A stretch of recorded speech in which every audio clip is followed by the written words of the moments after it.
Seated.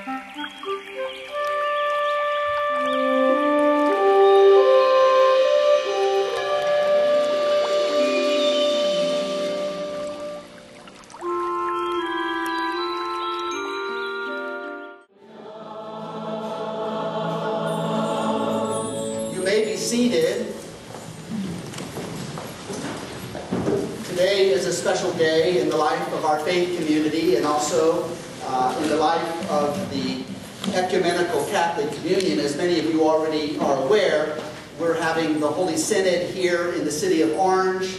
It begins on Tuesday morning or tomorrow night, and it extends through the week for a few days at the Doubletree Hotel. And there will be people, delegations coming from all over the world to be with us as we come together as a people that have been called to a renewal of the church in our time. And this morning we have some very special guests with us that I want to recognize and acknowledge. I think last week you remembered meeting the delegate from the Philippines, Father Alan. And this week we have with us visiting, you might notice there's a stranger on the altar. That's Father Tony de Muurder. Did I say it right? Yes, right. Oh, good. From the Netherlands.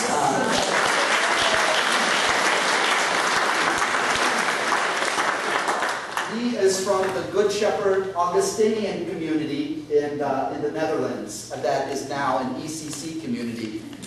So we're very happy to have you here, Father Tony, and thank you for coming this morning to pray with us. And he knows Yeti, our good friend Yeti, who's from Belgium, who's... I'm always looking for you, can hardly find you, you know. And then also with us this morning are the three delegates from Vienna, Austria, from the ECC community of Koinonia in Vienna. And I have to tell you that it was maybe 2.5 years ago that I received a communication from a priest in Vienna named Father Christian Blankenstein. And I did not know that I would then find myself visiting him a year later. And now he is here in Orange, California, his first time with two other members of his community from Vienna, their first time in the United States of America. And I would like to invite Father Christian to stand along with Jan.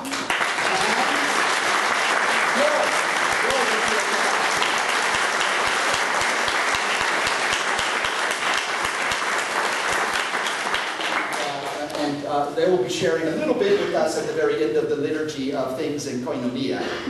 Thank you for coming, and you may be seated and relax. This morning, I have asked for a different homilist. And I usually am the one who's giving the homily every Sunday. But this morning, you're going to hear from one of the members of our parish council, Steve Smith.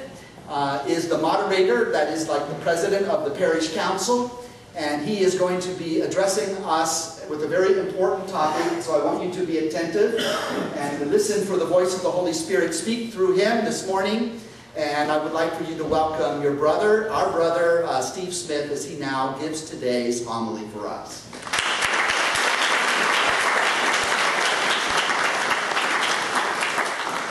Thank you. Good morning to you all. I'm very pleased to have such distinguished visitors from not just out of the... Hi, Martha. It's for the people in Europe. That's okay. I feel compelled, though, to provide you with the following disclaimer. We're going to talk about some rather difficult family business this morning. And frankly, we're going to air some dirty laundry. That's an Americanism for saying we're going to talk about some tough stuff that belongs to the St. Matthew's family. You're very welcome, but I'm sorry that you have to hear this. Before I get started, Tony, you've got a watch on. And I need you to tell me when 15 minutes is up, because otherwise I'll just go on. And Catherine, if I forget to talk about what you told me to talk about, please yell at me or do something.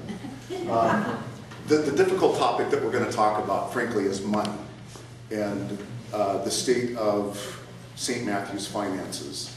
I will give you a clearer picture as we go on, but let me just say that it is concerning, deeply concerning. Before I tell you about St. Matthew's finances, I want to tell you a story about me. I was on my way this past Tuesday. I took Tuesday off, first day I've had off in a long time, because I had some work to finish around the house. Our home is being refinanced, and the appraiser came out Thursday to look at our house, and I had to scurry around and get some last minute stuff done and out of the way so that they refund our loan. And one of the things I had to do, I had a piece of landscaping that I thought was beautiful, and it had grown large, and it had grown so large that I couldn't see behind it.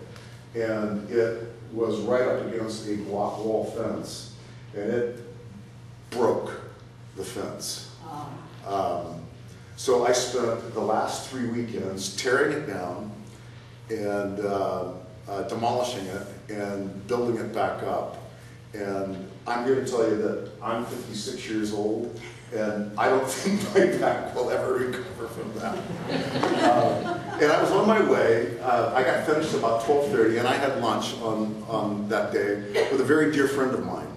And I was on my way to have lunch with him. And as a 56-year-old man is prone to do, I felt the nostalgia and recalling. We've been in that house for 15 years. I have 4 children, and one of my children was born at that house, and 2 others I don't think have any real memory of where we lived before. That's our home. And I began recalling, in fact, the pain in my back set me to thinking about everything I'd done to that place. When we first moved in, do you guys remember in the 70s that yuccas were a real pop? Okay, well, when we moved into the house, it still had the biggest yucca I've ever seen in my life. This yucca was the stump. I cut down all the rest of it and then threw it away. The stump was 90 feet long by 6 feet wide by 4.5 feet deep. And I know exactly how much it weighed because I paid the dump fees for it. It weighed 6,000 pounds.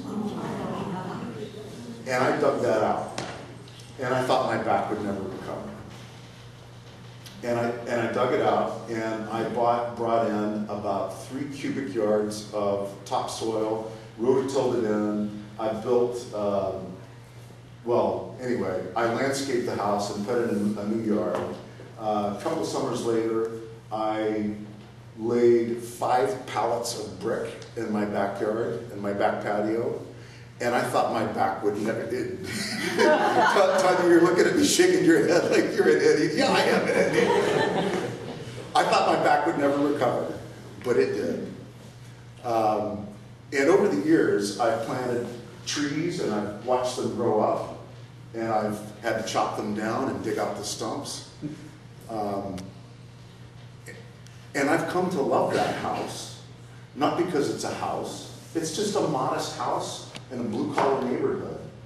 But I love that house because of what it contains. That house contains my family. That house is my home. And it's where my children grew up.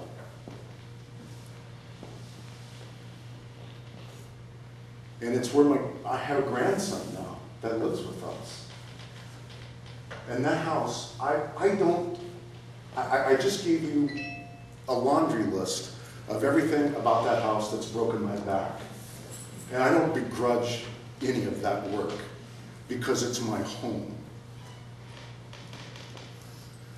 Now everybody knows that when Jesus said, where your treasure is, there also lies your heart. That he was talking about something more spiritual than a house. But I think the concept applies nonetheless. My treasure, part of my treasure, my earthly treasure, is in that house. That's where my children grew up. That's where my family is.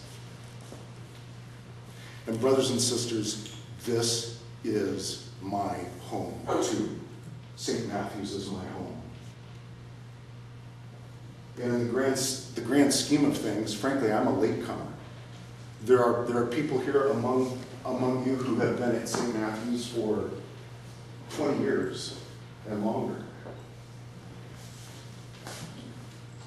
Margaret, you tell me again how long you've been here. I've been here 18 years. Megan was 4 years old.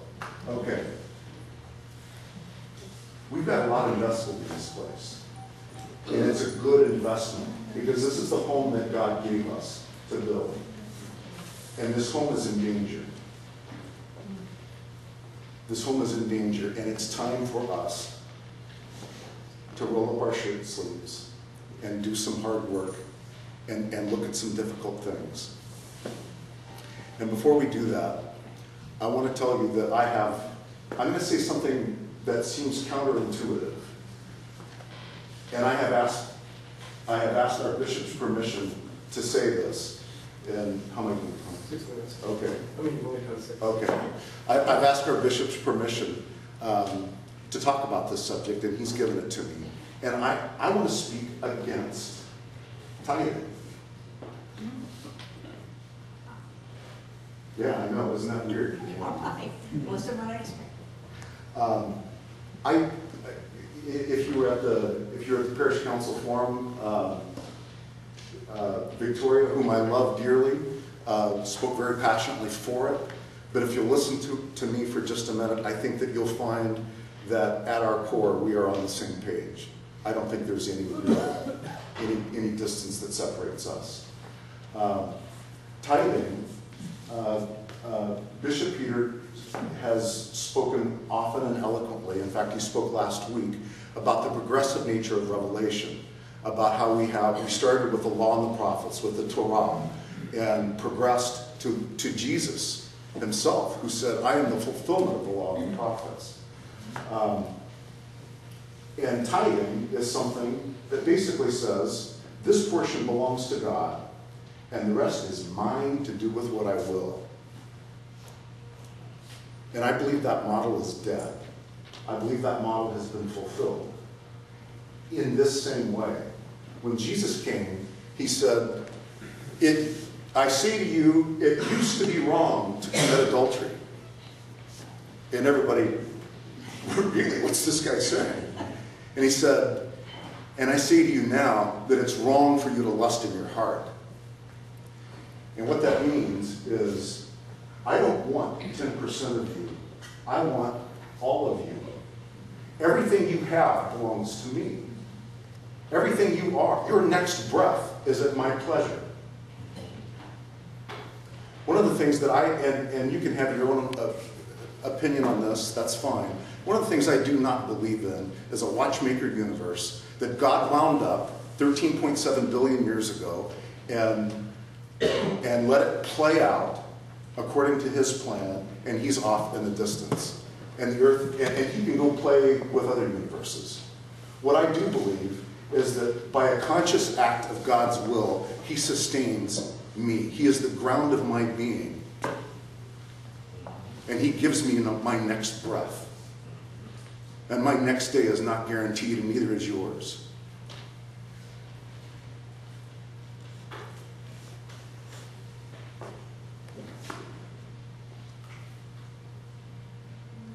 One of the interesting things,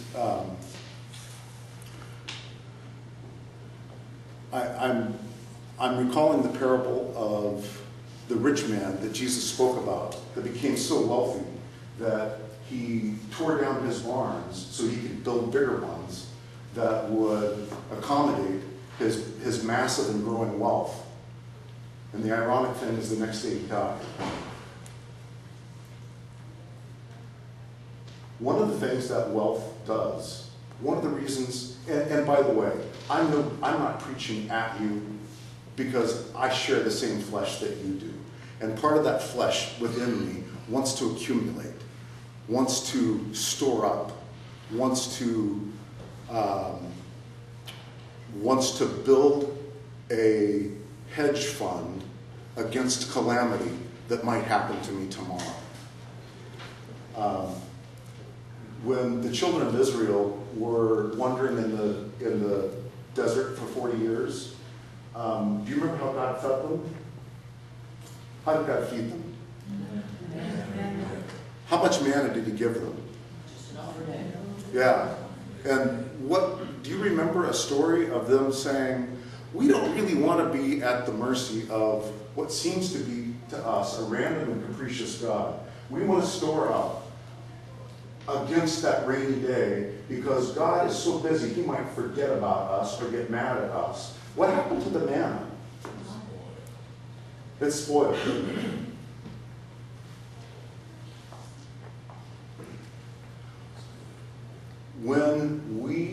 And by the way, there is nothing wrong with having nice things. There's nothing wrong with it at all. But one of the things that I want to say to each and every one of you is there will come a day, I believe, there will come a day that I will possess all things. In the new heaven and the new earth, I will possess every good thing. And the ironic thing is that so will Jason. He'll possess the same things that I'm possessing. And so will Getty. And so will Tony. We're all going to possess the same things. And the only way, here's what God calls us to. God calls us to give up all things.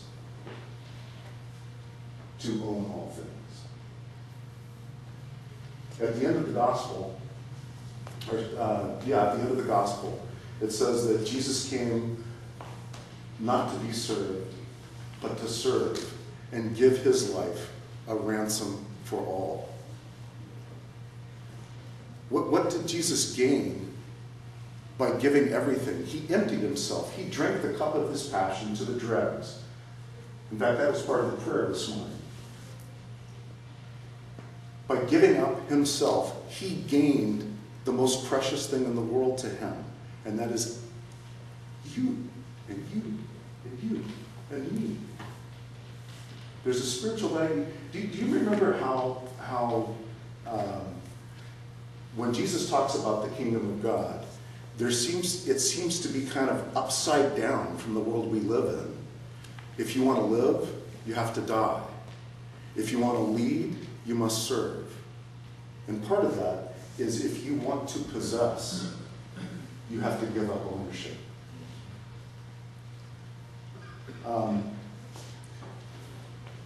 Tony, I think you're going to know the answer to this. Who can guess what the first and second most common topics that Jesus talked about in the New Testament are? I'll give you a hint. The first one is the kingdom of God. Second one is money. The reason Jesus talks so much about money is because money lies at the root of our identity, of who we are. I'm not going to pull out a dollar bill from my wallet, but if I were, I would show you a piece of paper that intrinsically, unless I'm cold and I need to start a fire, has no useful value. Money is really just a unit of measure of me. Money represents a unit of my life. And that's why it's so important. And that's why when we talk about social justice and women being paid equally for equal work, we're talking about women being worth what we're talking about, self-worth. We're talking about the fact that they are worth what a man is worth. And that's why it's so important.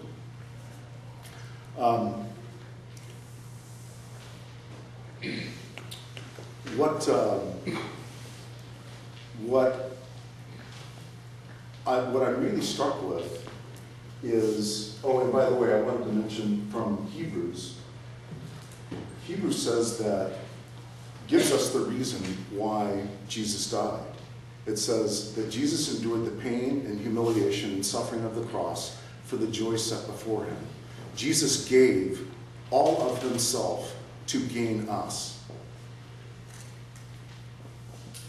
Giving money to God roots us in a spirituality that acknowledges that not one day belongs to me. Not 1 minute of my life belongs to me. God possesses me. God has all of me. And here is the nuts and bolts of what we unfortunately need to talk about. St. Matthew's right now is next year projected to run about $20,000 deficit. We do have a line of credit that's $100,000. We've cut everything that we can think to cut. And at our current burn rate, we've used $41,000 of that $100,000. And at our current burn rate, St. Matthew's will be done with this facility and be forced to liquidate it in the year 2016, 3 years from now, or just over 3 years from now. And I don't like saying this any more than you like hearing it, but it's the truth. That sounds really bleak, doesn't it? But let me present you with an alternative. The alternative is this. We have about 100 families that in a month's time come to St. Matthew's. And if each one of those 100 families were to give an additional $21 a month, we would have met our, and by the way, I should say that what we're shooting for is not just to cover the deficit, but we really need a $5,000 operating emergency reserve. So if 100 people give $21 a month, 100 families give an additional $21 a month, we will have met the deficit, and we will fund our emergency fund. $21. You know what $21 is for me? That's smoking one less cigar a week. $21 for a lot of you is going to Starbucks one time less a week. That's all it is. One of the things that I want to be really careful to say, how many people got the survey in the, okay. The ones that didn't, we need to make sure we have you on our mailing list. One of the things that was not apparent is that the survey is absolutely and completely confidential.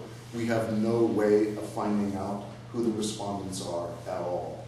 But I sat with Guy Erskine and read some of the essay portions of why you come to St. Matthew's, and it was heartbreaking. This is your family. This is your home just like it's my home. The single most common theme that I read in those little essays that you wrote, the single most common, and there were at least a half a dozen of them that mentioned the same thing, that I come here because all are welcome. No one is excluded. And I want you to hear me very, very carefully. If you can't give anything to St. Matthew's, I don't care. You are welcome here. You are welcome here. We are not going to exclude anyone if you can't give. That's not what I'm saying at all. And do like this if that's clear to you. Okay, good. Good. All are welcome at St. Matthew's.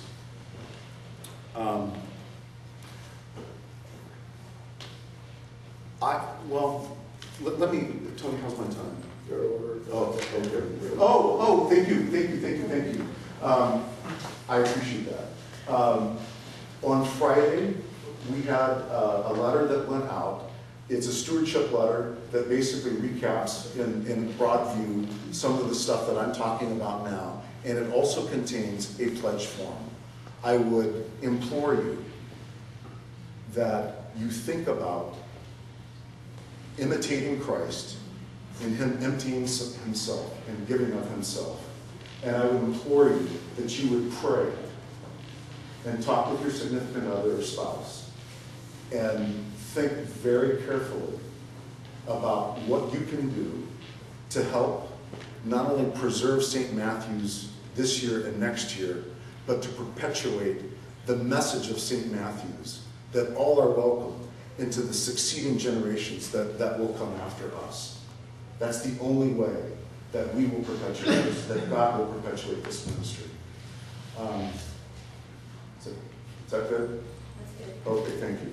I want to read something here in conclusion. This is just to tell you that when I was confirmed, my patron saint was St. Jack Lewis, C.S. Lewis, and I just can't speak without mentioning him. This is from Mere Christianity. He says, "Give me all of you. I don't want so much of your time, so much of your talents and money, and so much of your work. I want you, all of you. I have not come to torment or frustrate the natural man or woman, but to kill it. No half measures will do. I don't want to only prune a branch here and a branch there, but rather I want the whole tree out. Hand it over to me, the whole outfit, all of your desires, all of your wants and wishes and dreams. Turn them all over to me. Give yourself to me, and I will make of you a new self in my image.